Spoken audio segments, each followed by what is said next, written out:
My name is Joe Holdner.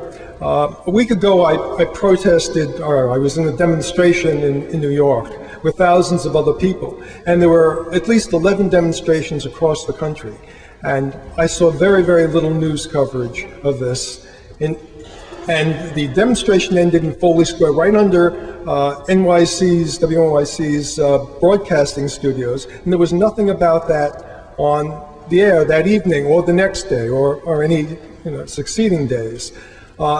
This administration, we have to get the attention of this administration. They've ignored everything we've done. I mean, people who have been tried and found criminal are exonerated, and I think we have to do something. Would you support a general strike? I mean, this is the sort of thing that people do in other countries to get attention. I mean, New York City is the powerhouse of the country. I mean, if we could close it down for a day and get the attention of this administration, maybe something would change. Hello, my name is Josh Scaller. I'm president of CBID, and we're the host of tonight's event. There have, as of today, been 3,849 U.S. Armed Forces fatalities, 28,276 U.S. wounded, and what boggles the mind, over 1 million excessive Iraqi deaths. The overall cost to Brooklyn, as you can see on our ticking counter right here, is over $4 billion. Just to put that in context, in case you haven't seen our flyer. The number of additional Brooklyn housing units this could have paid for, 35,653. And in a community that's so desperate for affordable housing, I don't need to say any more. The number of children who could have received a year of Head Start education in Brooklyn, 524,467. The number of additional Brooklyn public school teachers this could have paid for, 68,622. So this is all clearly having a really dramatic impact, not only on the lives that are expended, and not only on the sort of imaginary amounts of bazillions of dollars that are being spent, but very much directly on our community. Bush has asked for another $196 billion for Iraq and Afghanistan, and it's vitally important that any money be made available to the administration from this point forward, as far as we're concerned, be earmarked for troop withdrawal only. We want our Brooklyn Congress people to show that they are expected to, we want to show our Brooklyn congressional representatives that they're expected to lead the country forward out of this failed war and foreign policy boondoggle. The situation we find ourselves in now may have been constructed by the Bush administration, but it has been enabled by Republicans and Democrats alike. It's our hope that by engaging with us tonight, our representatives will see and hear our support firsthand and know that they have the moral and political imperative of their constituents behind them. To put it simply, we've got your back. But while you, our Congress people, are feeling the love tonight, please be sure to note that this is a tough love, which no doubt in just a few moments your constituents will make you aware. We expect more than just the right vote or even the right bill that couldn't get support. At the end of the day, you will be judged not by what you say or how you vote, but simply by what you do. We recognize that the task in front of you is going to be great and offer whatever help we can give, but make no mistake, we want this war over, and we want it over now.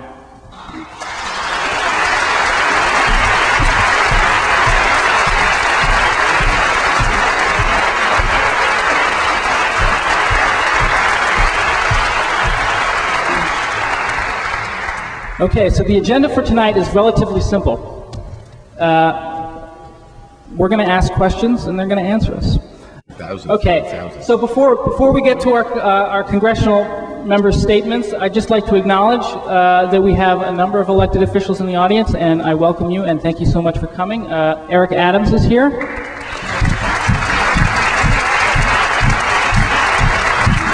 We have Joan Millman out there somewhere. There's Joan.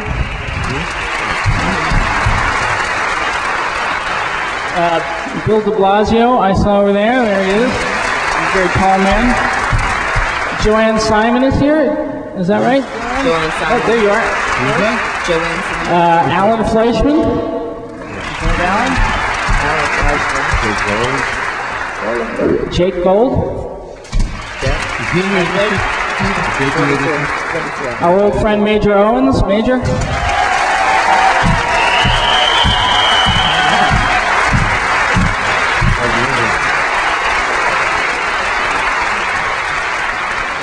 And if any of you would like to have, oh, and of course, I left you off the list because I was going to get you last, and I almost forgot. How horrible. CBID's very own Jim Brennan.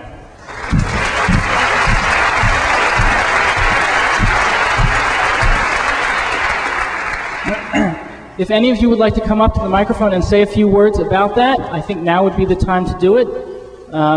Eric, would you like to start us off?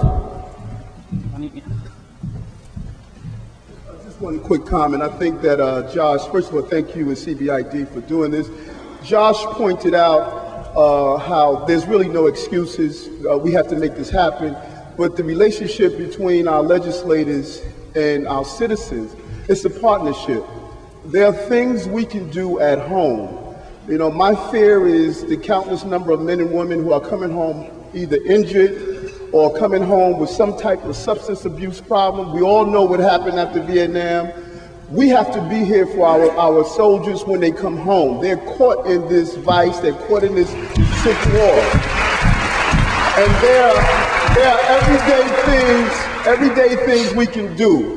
You know, just go and visit some of the family members.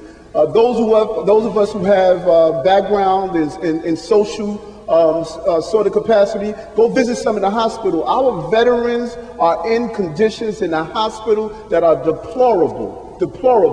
And just send a card. Talk to people about treatment and embracing our soldiers as they come home, so we won't have many of them relive the life of what happened during the Vietnam era, where they turned to drugs instead of turning to the people. This is a great country, this is a great city, and we're members of the greatest race, and that's the human race, and we got to show our love and compassion to our soldiers as they come home. Thank you.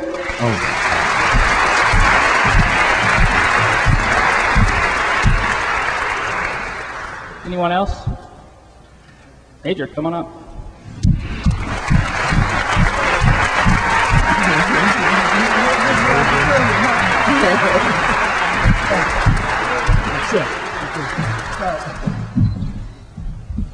I invited to speak, I can't resist that. Just briefly, I would like to say that the figure that's been pretty much agreed upon is that we spend $870 million a day in Iraq, $30 million an hour. For $30 million, you can build 3 or 4 high schools. And on it goes. We have a serious problem erupting in Pakistan right now. It's very serious. I warned you, I was there 5 years ago. And at that time, we urged the government to mount a massive Marshall Plan focusing primarily on education assistance for Pakistan. It was a 50-50 split there ideologically, and it's probably that way now or worse. They have a bomb. We could have done so much more and headed off this problem by getting to the Pakistani population and undercutting the support for the Taliban. But we didn't do it. Now, Condoleezza Rice has announced if they don't straighten out, we're going to cut off $150 million a month in aid to Pakistan. $150 million a month they're giving to Pakistan. We're spending $570 million a day in Iraq. $570 billion. We're past the $500 billion mark. We're headed toward $1 trillion. We American taxpayers are paying for that. It goes on and on. Oh, what fools we mortals be. Oh, what fools we Brooklynites be. If we don't rise up in every way we possibly can and try to stop it. Not only human life, which is sacred, but the dollars that could transform our own society are just being frittered away. And finally,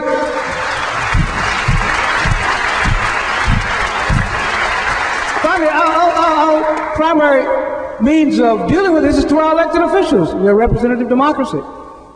And I want to congratulate my colleagues who are here for being in the majority. You have my sympathy. I know how difficult things are at this point. But we cannot sit still and let the elected officials not do more. They must do more and faster.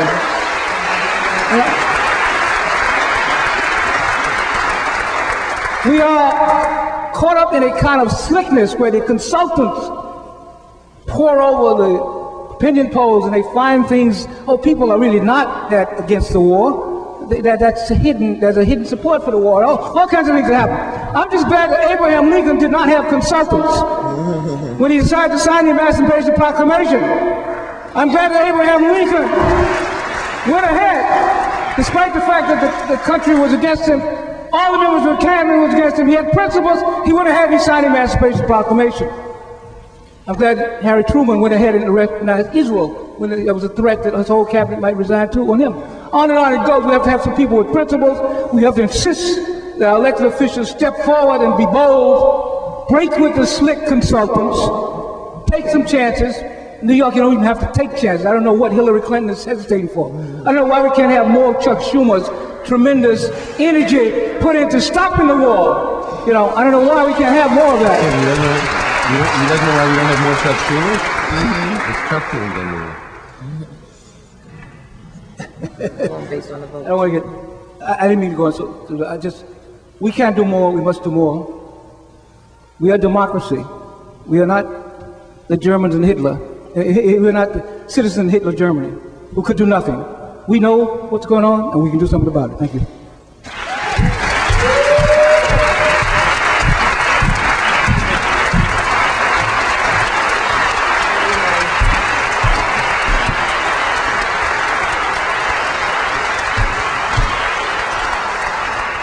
To Josh and CBID and all of the sponsoring organizations, to all of you, my colleagues in government, good evening. It's certainly my honor, my privilege to come back 10 months after being sworn in to just sort of take stock and have a conversation about Iraq. I think most of you have seen or know of the actions that I have taken, certainly being very outspoken with regard to us moving our troops out of Iraq, being a part of the Out of Iraq Caucus, as well as the Progressive Caucus. I guess what I should do is sort of give you an insight from a freshman's perspective. I think these gentlemen may have slightly different perspective, but I came in with a class of members that the Congress and many in the public refer to as the majority makers. These were individuals across the nation, many of whom took over seats of former Republicans. And the reason that they were given that sort of momentum, I believe, comes from the movement that started right here in New York many years ago. And that was the movement to get our troops out of Iraq. Now, being in this group of majority makers then breaks down into categories. I'm what you call a member of the NFLC. That is the Not the Frontline Caucus. And that distinction comes about because those who are on the margins of the majority tend to be what they consider to be the front line, those members that we want to make sure get reelected to Congress. It's a double-edged sword, and that's what I found. In many cases, these individuals, having come from formerly Republican districts, are not emboldened to step forward to do what the American people in the aggregate has said we must do, which is to come out of Iraq. And the struggle, quite frankly, is with a lot of those Democrats who really need to take that bold and courageous move. Now, what does that move mean? It could mean they move their seat when we slide back into the minority, right?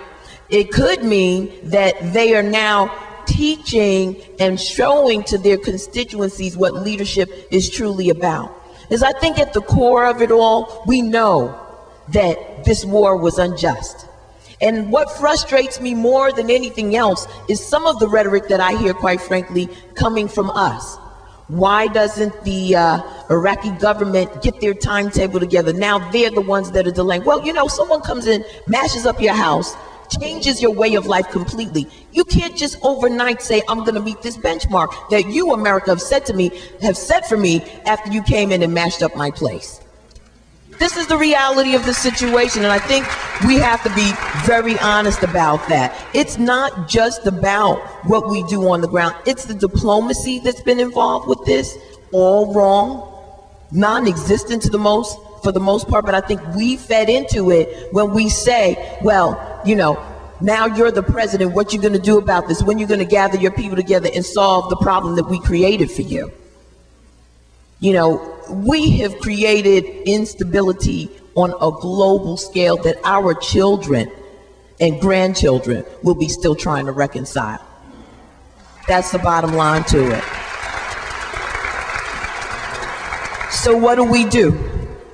We look at the numbers.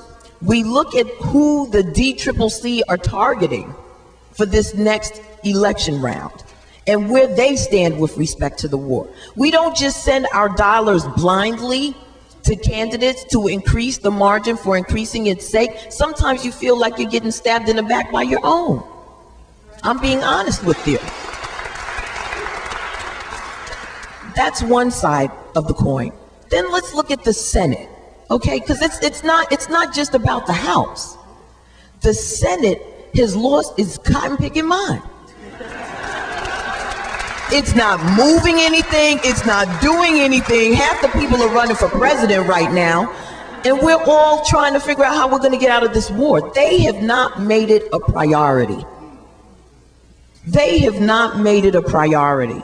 And so, we're getting nickeled and dimed and shamed into doing all kinds of things like, oh, well, if we don't do this, now the troops coming in won't have, armor for penetrating bullets. So they start pulling at your heartstrings. In the meantime, you have Dick Cheney. I'm impeaching him. Hello, I'm on the bill.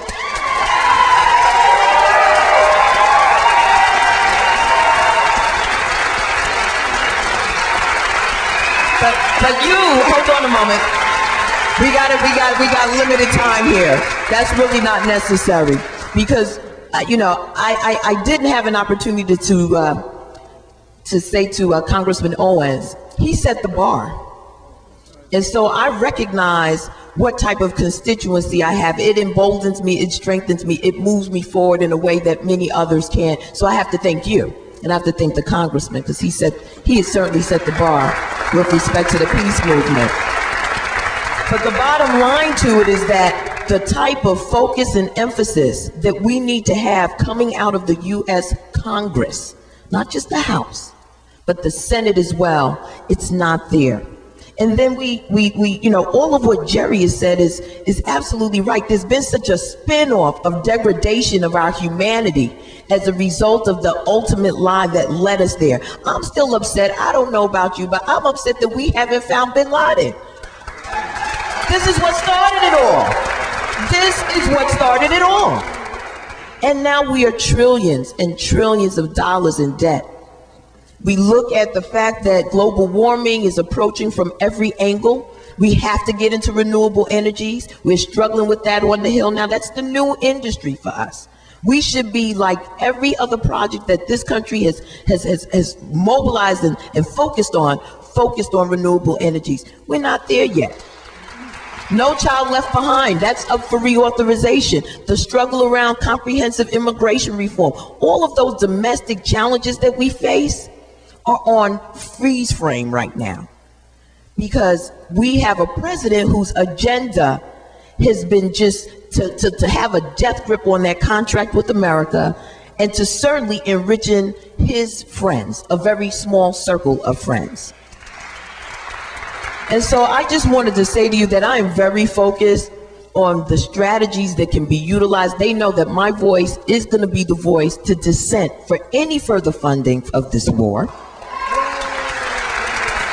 And for those who I can encourage, for those who I can influence and embolden and spread that courage to, that's what I'm working to do in my freshman caucus right now. Because we were the majority makers. And if we're not the ones to stand up and make the difference right now in the House, no one else will be. I want to thank you for inviting me this evening, and I look forward to your questions.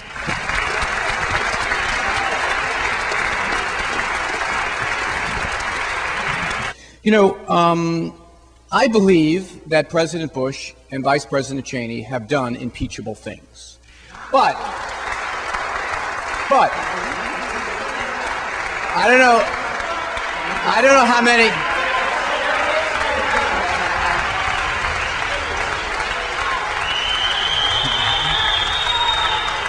Thank you.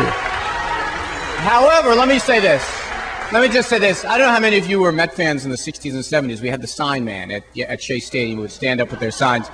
But let me just say this. I believe that one of the imperatives that we have as Democrats, who have now taken over the House and Senate, although by very tiny margins, is to show that we have an agenda going forward and to show that there are things that we want to accomplish going forward. I have no doubt that if we had impeachment hearings and the like, it would reveal a lot of outrageous things, and we might even be able to rally the American people around the idea that they shouldn't serve their last year. Well, 6 months. But let me tell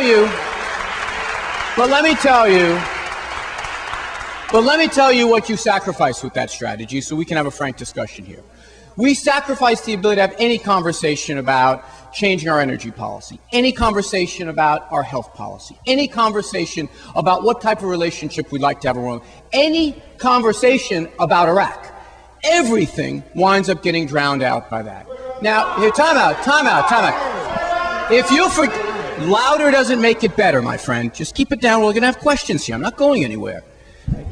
Okay, my name is Maureen Shea. I'm from the Park Slope Greens and also the Green Party of Brooklyn.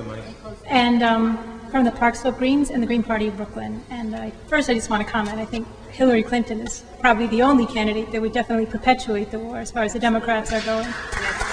But that's not my question. The question is, I guess, and also this is for Yvette and she's already gone, but, I think a lot of people that are against the war get up every morning and they think, 1 million Iraqis have died, every Iraqi is suffering. I'm going to the grocery store, I get on the subway, I go about my business, and I'm not even bothered, right? I can do my thing. And so, I've done a lot of protesting, and I'm going to go and protest at Schumer's office tomorrow about the McCasey thing. And, I do a lot of different types of things. And I want to know what is the most that you would stretch yourself to prevent, to stop this war. Would you fast? Would you do a civil disobedience? What would you do to, say, Schumer when he's voting for McCasey or the day that Hillary Clinton was going to vote for the war? How can you? It's a very good question. Let me speak for Jerry Nadler. Let me say that I'm a member of the Judiciary Committee. I watch Jerry Nadler every single day as the chairman of the Constitution, Civil Rights, and Civil Liberties Subcommittee, hold hearings on things that people aren't paying attention to, take things that are postage stamp size but outrageous things about the abuses in our government in the papers, and devote hours to having people come testimony, get on the record. Agitating against FISA, agitating to try to move our caucus to a place that we get more than 200 votes, we get 230 votes. I have to tell you something. This has been, I like this stuff. I like mixing it up. I grew up in this community. My mom lives down the block. I like this. But let's not confuse this for something it's not. There is nobody in Congress who gets up every day and works harder to deal with the progressive things we care about than Jerry Nadler. So let us not confuse our back and forth and our jousting over tactics, confuse the idea that somehow Jerry Nadler is not out there fighting every single guy. Me, when I first started this fight, I was 6'4", 230 pounds. This is all that's left of me. I'm just kidding. I'll leave it to someone else to comment on what I do. But I want to tell you something. Jerry, we are very, very lucky to have Jerry Nadler. We are not represented by him, but we're very lucky to have him in Congress. But I think that my question, though, is what is the furthest you would go? Is there any further that you could go? Is there anything that you haven't done? I think that the question is a little misstated. Fancy digs up. Senator Chuck Schumer. Is this a continuation from the other night? What other night? Oh, we were at the forum, the Iraq. Oh, yeah. No, we're just shoot everything. Chuck Schumer? He doesn't represent the people of Brooklyn. The people of Brooklyn are against the war. We wanted to stop funding the war. We wanted to vote against any funding of the war. And we feel McCasey is a total mistake. Anyone who's for torture should not be Attorney General. We have to take a strong stand against Bush and the right wing, and Schumer is just not doing it. Did you read his op-ed in the Times today? I did. And to me, it's just one acceptance of bad and worse. They say McCasey's a decent guy. What kind of decent guy is going to support torture? I think it's a mistake, and I think the Democrats have to grow a backbone. I'd like to see them do that before we go into the next general election, because if they expect support from people who are against the war, they have to show that they're going to do something against the war and end the war now. Who have brought us a war based on lies, who have brought us rendition, who have brought us torture in Guantanamo and Abu Ghraib, who have brought us illegal wiretapping, who are responsible for the deaths, the cutting short of the lives of 3,900 young Americans for war, for oil profits that was sold to the American people on war. These are very extraordinary times. These are dangerous times. This is not a time, Mr. Schumer, for politics as usual, for cozying up to Bush and Cheney, for capitulating to them, for supporting your crony political friends like Michael Mukasey. This is a time not for loyalty to your cronies, but loyalty to the Constitution of the United States. Here, here! Trampled on by the folks in the White House. Anybody have a statement for public access TV audiences? Yeah? Come on down. Please stand for me. We'll find Daddy in 1 second, okay? All right, I'll come back. Okay. We'd like to know why you're out here protesting tonight. It's an outrage. We had a meeting on Sunday evening, and this whole community came out asking for the impeachment of Bush and Cheney. I believe that President Bush and Vice President Cheney have done impeachable things. But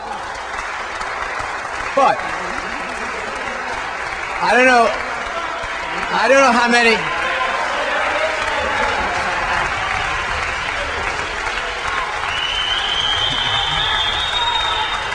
Thank you. However, let me just say this. I don't know how many of you were Met fans in the 60s and 70s. And now Schumer has colluded with the neo-fascist forces who don't know whether putting a hood over someone and simulating drowning is torture or not. And this guy should not be in charge of prosecution of criminals in the United States until the major criminals are brought to justice, and that is Bush and Cheney. And Schumer, as a Democrat, should be offering leadership in the direction of holding them accountable for breaking the law and violating the Constitution. Thank you. Do you care to tell us your name? I'm Susan Metz. I'm a retired high school teacher. Thank you, Susan. In the meantime, you have Dick Cheney. I'm impeaching him. Hello, I'm on the bill.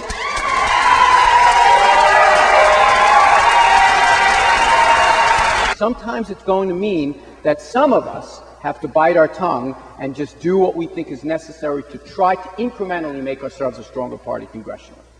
Yeah, forget the Constitution. Congratulations. You should run for office.